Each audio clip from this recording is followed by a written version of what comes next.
कोई भक्ति करता है उसको भगत जी कहते हैं, शराब पीता है उसको शराबी कहते हैं, चोरी करता है उसको चोर कहते हैं, डाके मारता है उसको डाकू कहते हैं। अब जैसे पहले कोई कैसी भी गलती करता था, अब भक्ति कर रहा है तो वो भगत जी हो गया। एक भक्त था हमारा सेवक, तो उसने नाम लिया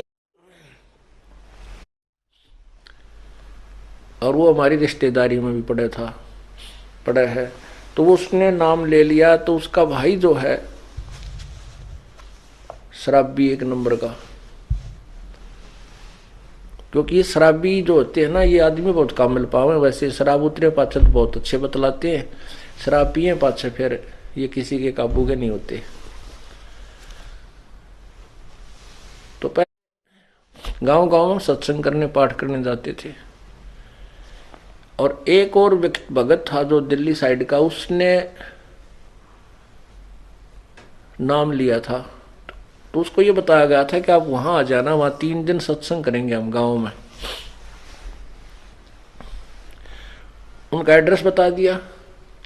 तो उसमें जो जिसका हमने पाठ करना था उसका भाई का पाठ था, शराबी का।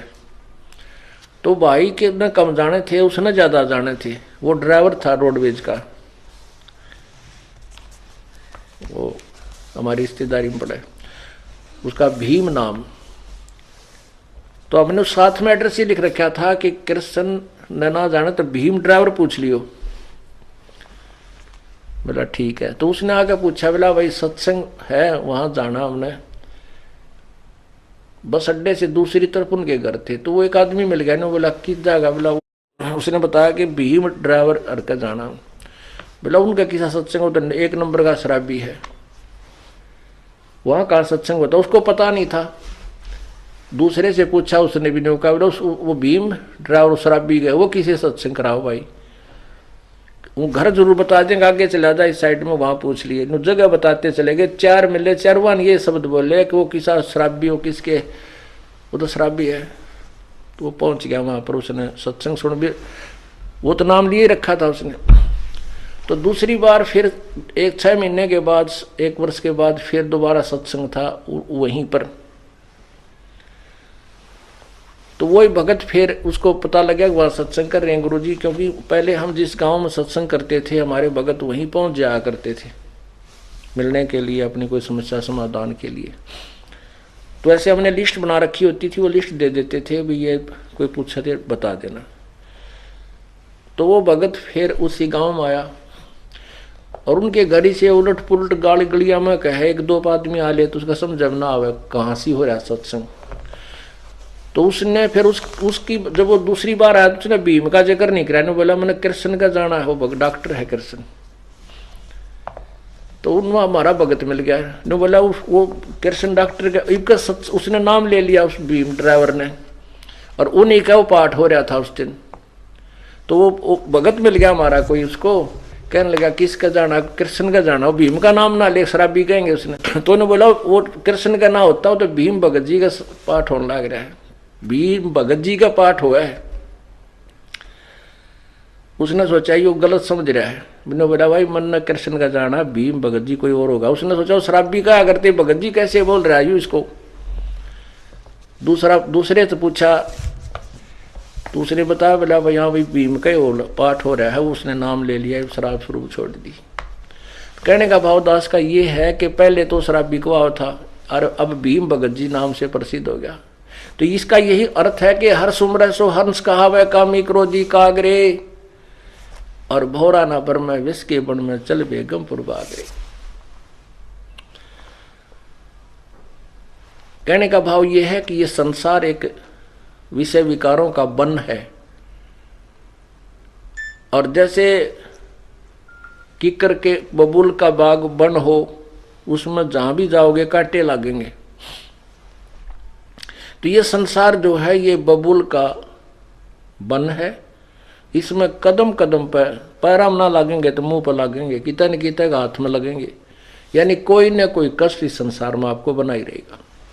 बेगमपुर बाग में चलो जहां पर कांटे नाम की चीज नहीं। बेगमपुर, बेगम, जहां कोई कष्ट ना हो, कोई दुख ना हो, कोई गम ना हो।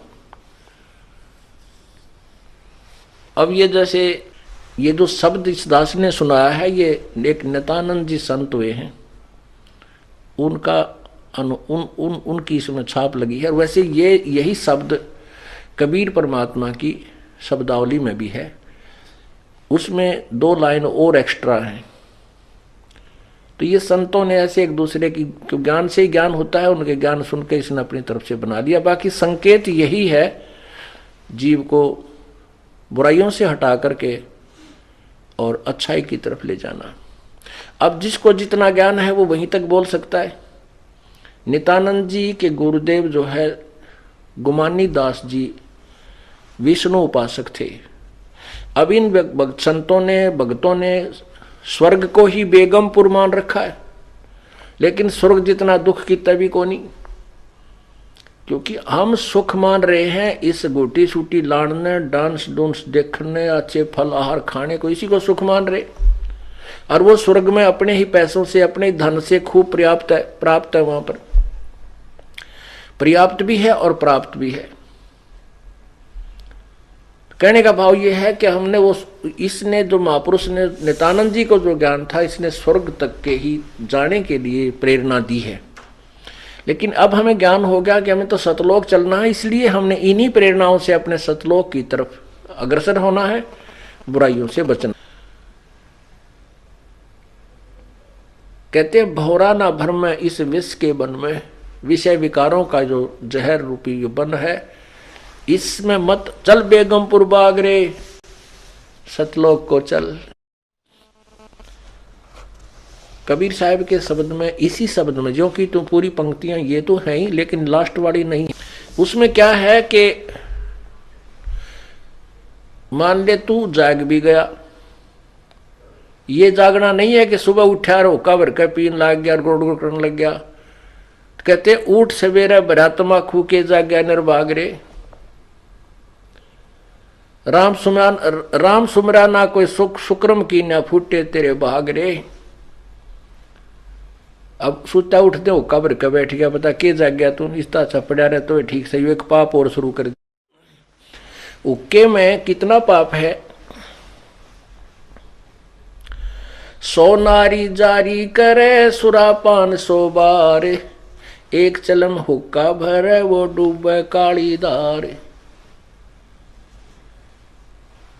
एक हुक्का का मीन तम्बाकू से है। तम्बाकू चाहे सिगरेट में पीओ, चाहे बीड़ी में, चाहे हुक्के में, चाहे सूंघ लो या खावे, सारा ही दोष है। एक भक्त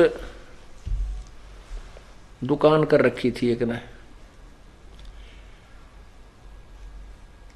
और वो एक भक्त जो है सिगरेट पीता जा, बूढ़ा आदमी, नाम लिया था उसने, 1 से 1 वर्ष हो गया था। और दूसरे भगत का लड़का बोला ताऊ तू सिगरेट पीवे, गुरुजी ने मना कर रखा, भाई तेरा तो नाम टूट गया। ने बोला ना बेटा, नो के नाम टूटा है। बोला गुरुजी ने ओका पीन तो मना कर रखा, सिगरेट थोड़े नटे थे।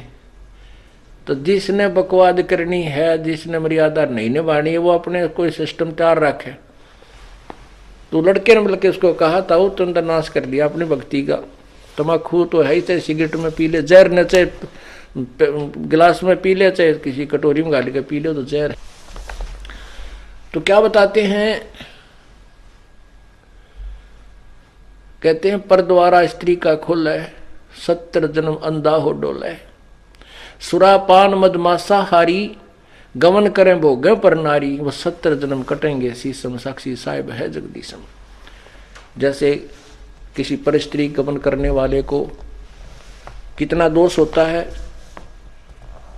कहते हैं 70 जन्म अंधा हो डोले। फिर सुरापान मदमासा हारी, दारू पीवे, मांस आहार करे और पर स्त्री गमन करे, उसके साथ क्या होगा, सुरापान मदमासा हारी, गमन करे भोग पर नारी, 70 जन्म कटेंगे शीशम, साक्षी साहिब है जगदीशम।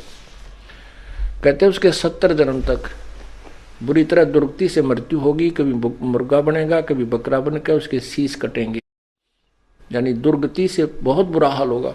अब उन सबको मिलाकर 100 नारी जारी करे, ओए होए, और 101, फिर कहते हैं मजरा पीवे कड़वा पानी, और 70 जन्म कुत्ते के जानी। ओए होए, शराब पीने वाले के 70 जन्म कुत्ते के होंगे कंटिन्यूस। आगे गधे वाली नंबर जब बाद में होगा, पहले कंटिन्यूस 70 जन्म कुत्ते के होंगे। और कुत्ते का जन्म तो एक कब तीरा। अब तो दारू पी का बकवाद करें, और फिर कुत्ता गंदे नाले का पानी पीता है। तो कहने का भाव ये बता रहे हैं परमात्मा के 100 नारी जारी करे, एक पर स्त्री गमन का कितना पाप है। 70 जन्म अंधा हो डोला है, और 70 जन्म कटे शीशम। और कहते ऐसे ऐसे 100 कुक्रम कर ले, 100 पाप। 100 नारी जारी करे सुरापान 100 बार।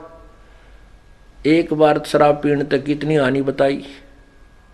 मदरा पीवे कड़वा पानी, 70 जन्म कुत्ते के जाने। 100 नारी जारी करे सुरापान 100 बार, और एक चलम हुक्का भरे वो डूबे काली धार। उनसे भी अधिक कितना पाप है। कहते एक हुक्का भर के देने वाले को, पीने वाले का तो बेड़ा गर्क होएगा, जो भर के दे उसमें सहयोग देता है उसको भी इतने पाप लगेंगे। वो भी डूबे काली धार अर्थात घोर नरक में डाला जाएगा।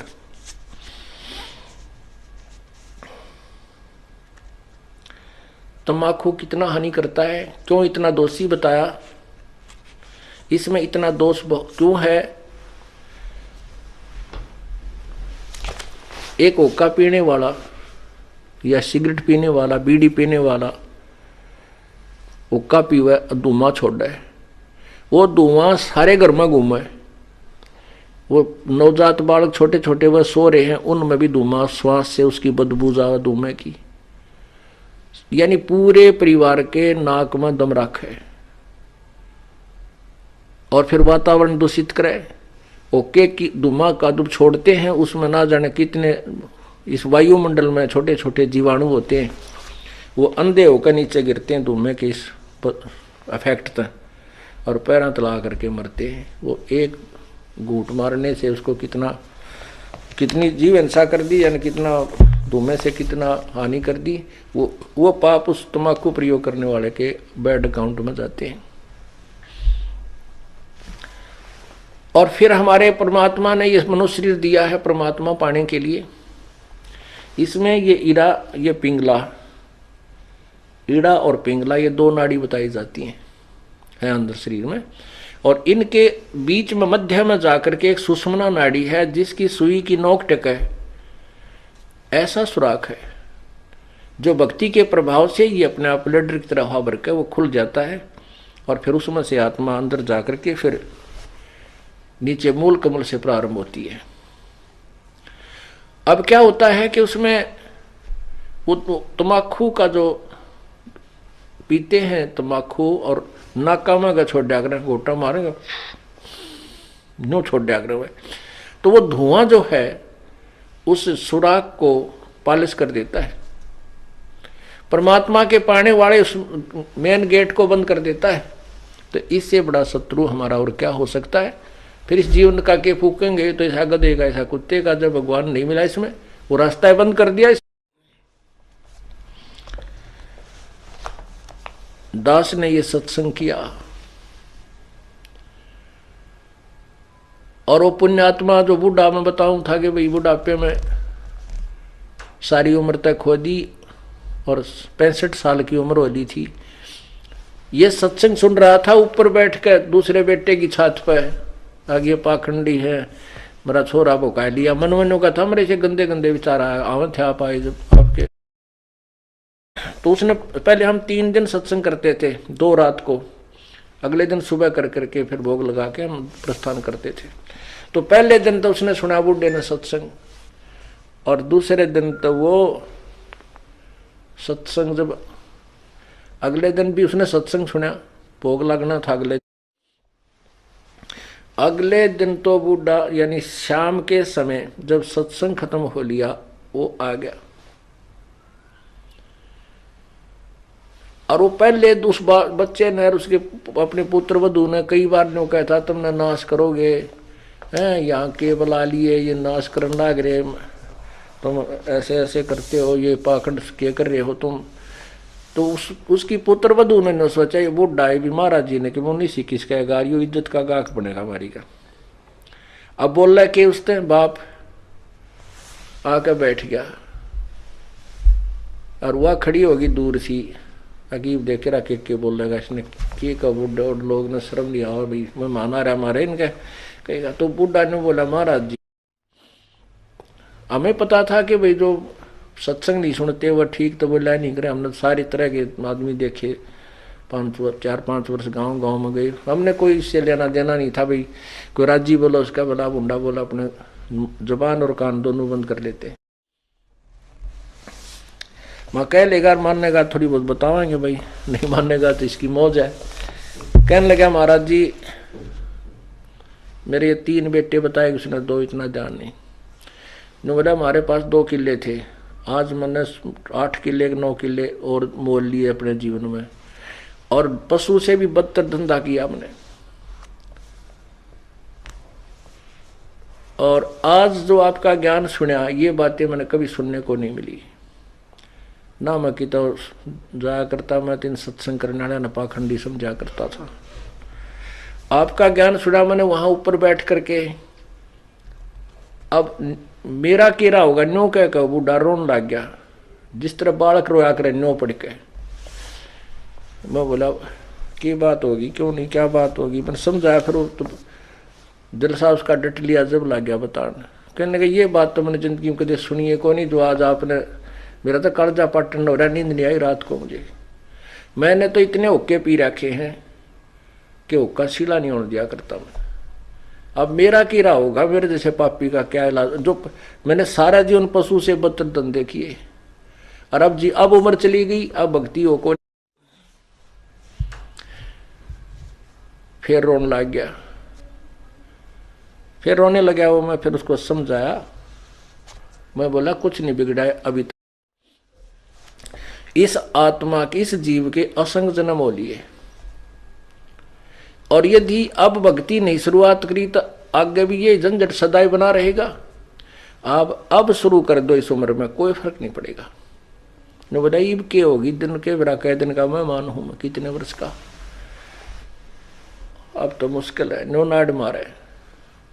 फिर उसको समझाया कि ध्यान से सुनो आप, जैसे कुएं में बाल्टी पड़ दी हो, डोल है, रस बाल्टी होती है जिसका रस्सा बांध कर पानी बाहर खींचते हैं, और वह बाल्टी कुएं में चल पड़ी और उसका जो रस्सा लटकता हुआ आ रहा है। यदि हाथ पैर मार कर दौड़ धूप कर उस रस्से को लास्ट बीट, उसकी जो लास्ट एंड बीट है ना पूछड़ी, वह नेजू की उस रस्से की, बाल्टी के बंधे हुए रस्से की पूछड़ी ठहगी, यानी एंड भी मिल गया, 4 उंगल का रह रहा, वो भी हाथ में आ गया तो कुछ भी ना गया, वह बाल्टी भी आ और पानी भी मिला। अब जावत ये कि जब हाथ पा नहीं मारेंगे तो गई, वो तो जा ही रही है। पहले लंबे लंबे रस्से हुआ करते, गहरे पानी होते थे कुओं में, और कम से कम 50, 60, 100 फुट तक की लंबी रस्सी होती थी, तो उसको जाने में भी समय लगता था। तो अगर उसकी पूछड़ी भी ठहगी ना नेजू की, उस रस्से की, तो कुछ भी कौन गया, और नहीं हाथ पा मारेगा तो गई, फिर तो कुछ भी हाथ नहीं लगेगा। यह बात उस बुढ़े के कसूती जच गई। मैंने उसको समझाया कि आप नाम शुरू करो, मोक्ष नहीं होगा तो मनुष्य शरीर आपको गारंटीड मिलेगा। वैसे तो मोक्ष इसी में हो जाएगा, कोई बड़ी बात नहीं है। आप सत भक्ति करो, सच्चे मन तक लगो और पूरी मर्यादा निभाओ, मुक्ति में कोई बात है। एक सांस के सीमेंट की इतनी कीमत है, सब कुछ आपके पास होगा, तो उसका बात समझ में आएगी। परमात्मा कहते हैं जीवन तो थोड़ा ही भला जो सत्य सुमन हो, और लाख वर्ष का जीवन कोई लेखा दे ना को। थोड़ा जीवन बतेरा जो सच्चा सुमन हो, सच्चा मार्ग हो, सच्ची श्रद्धा से आप करो, डर के करो, भर मर्यादा में रहते हुए करो, तो कोई मोक्ष में कोई ज्यादा वो नहीं है। तो वो कहने लगा जी ना तो मैं दान कर सकता, ना मैं धर्म कर सकता। मैं बोला ये तेरे बेटे तेरे तो पहला नाम पाएंगे। जब वह बुढ़िया वह माई आ गई वहां बैठ गई, ने बोली अपने ससुर के लिए एक पाठ तो मैं कराऊंगी। मैं बोला देख हो गया तेरे दान शुरू, परमात्मा पर लगो रास्ते आप खोल देगा। कोई दिक्कत। आप सुमन करो, आपने जो सुमन से बढ़ा तो कुछ भी नहीं है, बाप के हाथ में कुछ नहीं है, मान लिया। अपनी भक्ति करो, सुमन बढ़ाओ, सारा कुछ इसी में आ जाएगा। भक्ति करो डट के, क्योंकि दान धर्म सेवा जो है हम हृदय साफ करने के लिए कराते हैं। और ई बाप का कर्जा पाटन न हो यार, कुछ पाप करने जगह रही नहीं। पाप तो आप केवल इसलिए करो थे कि ये ओका पीओ थे, और तेरे बच्चे बहुत समझदार हैं, आपके लिए खूब यज्ञ भी कराएंगे, ऐसी बात थोड़ी है। तो उसने उस बुढ़े नाम लिया, 10 वर्ष वो जिया, खूब डट कर भक्ति करी, तीनों नाम प्राप्त किए और अपना शरीर छोड़ के आराम से चला गया। बोलो सतगुरुदेव।